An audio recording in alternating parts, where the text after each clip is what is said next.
So you can take video with so many different tools these days. You can take it with your mobile phones, and they're getting better and better and better, doing stuff like slow-mos and long distance and zooming in and giving you a really good framework of content that you can capture that you can use in so many places. And I'm going to give you some extra tips that you can use the video for that you might not have considered, that it's going to make it really easy for you. Welcome everyone to the Breast Hustle Podcast, where we talk all things women, women in business, leadership, and women's health. Hosted by Rachel Whitaker, owner and amazing inventor of the one-handed bra, Bra Easy. A podcast where she shares her journey on building a lingerie brand with a difference. And now, here's your host, Rachel. Welcome back, everybody, to the Breast Hustle with me, Rachel Whitaker. And this week, we're going to be doing video, the how-to of video creation. So this is a really high level, so don't think that I'm going to dig in too deep that you're not going to understand where I'm coming from. So I just wanted to be really clear with that this is just the easy things to do that you can go back and implement straight away. And who doesn't love video? So you can take video with so many different tools these days. You can take it with your mobile phones, and they're getting better and better and better, doing stuff like slow-mos and long distance and zooming in and giving you a really good framework of content that you can capture that you can use in so many places. And I'm going to give you some extra tips that you can use the video for that you might not have considered, that it's going to make it really easy for you. Because, who doesn't love a bonus, right? So bear with me and we'll get to all of the detail. When you take a video, often a lot of people don't know how to add in all those special effects. They don't know how they should use it and what platforms they should use it and what resolutions they should use it at. How many frames per second, how big the frame should be, whether it's landscape or portrait. And a lot of that is dependent on what platform is going to use it on. So if you think you've got this covered, then don't bother watching this video. But if you think you could do it a little bit better or you need a little bit of help, that's where I'm here to help you today. And I'm hoping that this saves you money and time, because we all need to get time back every single day. There is never enough time in the day for me to get all the things done that I want to aspirationally achieve.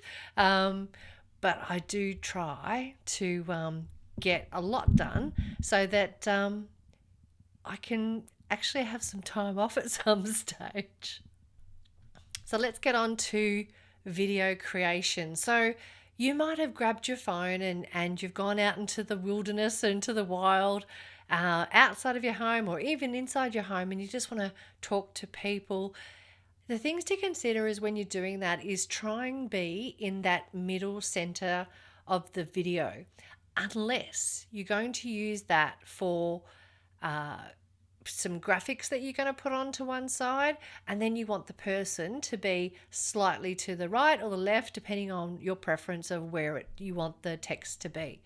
So always consider what you're going to use it for. You can always green screen it and take out the background, and that gives you the ability to move the person left and right as you need text to come into the screen.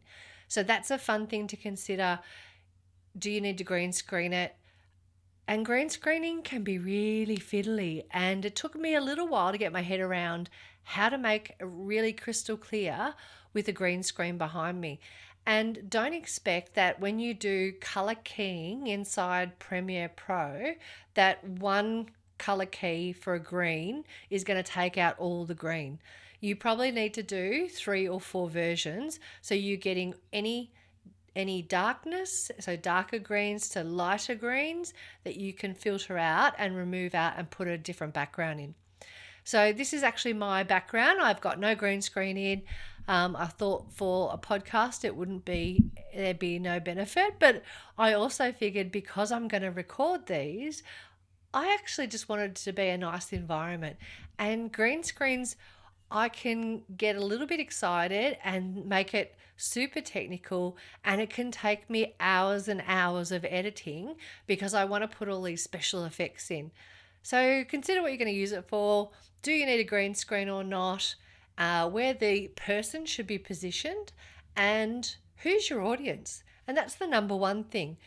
Who are you going to be presenting this video to?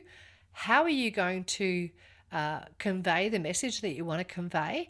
And what's your topic or theme that's in that? And can you leverage off that video for multiple content for your website or for your social media, or both? Because we talked about exporting things as a web legacy on Photoshop. I would suggest don't ever restrict yourself to one format, and the way you can do that is really, really simple. When you're using tools like Premiere Pro, whatever the size of the first thing that you import into your workspace will be the dimensions of the video. Or you go into the properties and you actually define the dimensions. So if you're going to do a video that's going to go up on Instagram, everyone's going to look at it on their mobile, you would want to use that beautiful portrait view that would convey the message really well on Instagram, for instance. When you put that same video into, say, YouTube, it will automatically resize in a lot of cases, or they put a lot of black. You might have noticed that.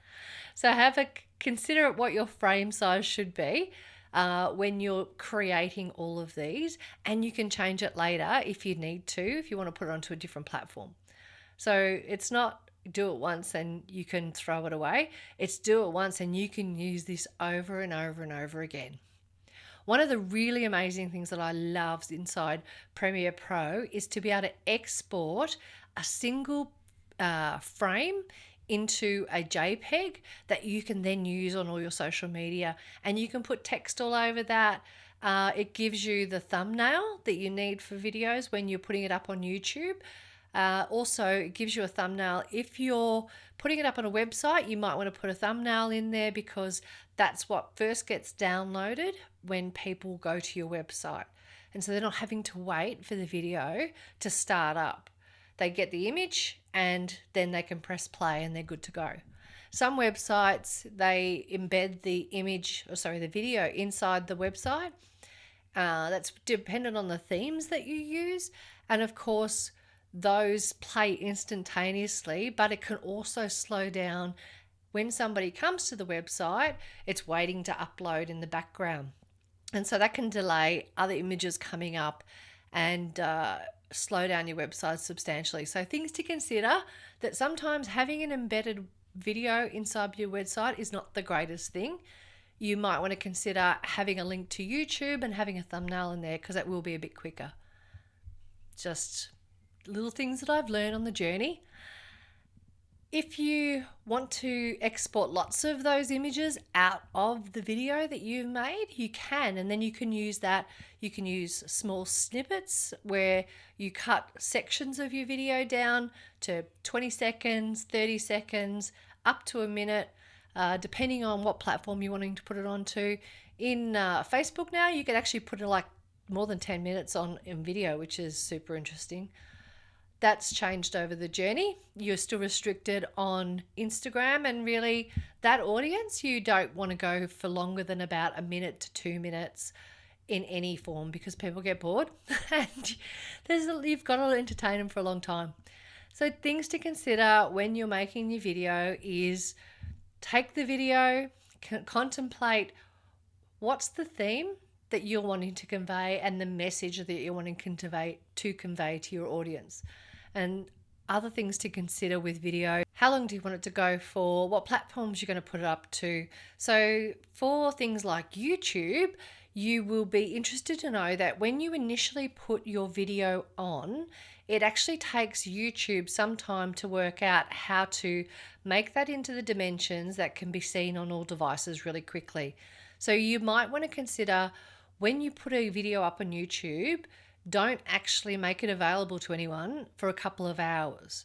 And that will give YouTube the time to go and frame it in the right proportion so that on all the devices it's easy to watch, and it's in the right dimensions, and it's crystal clear to the person that's viewing it.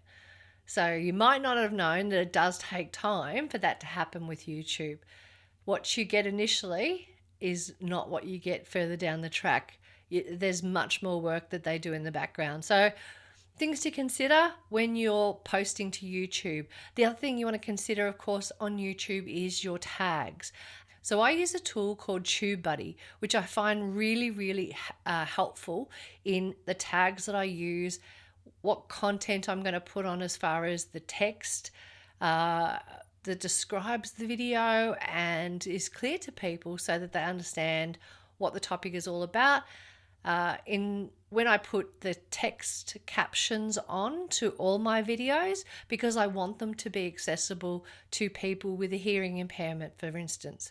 My ex-husband's parents were both deaf, so I grew up in that environment and learned a lot about how deaf people do things. And so I want to make my videos accessible to people with a hearing impairment.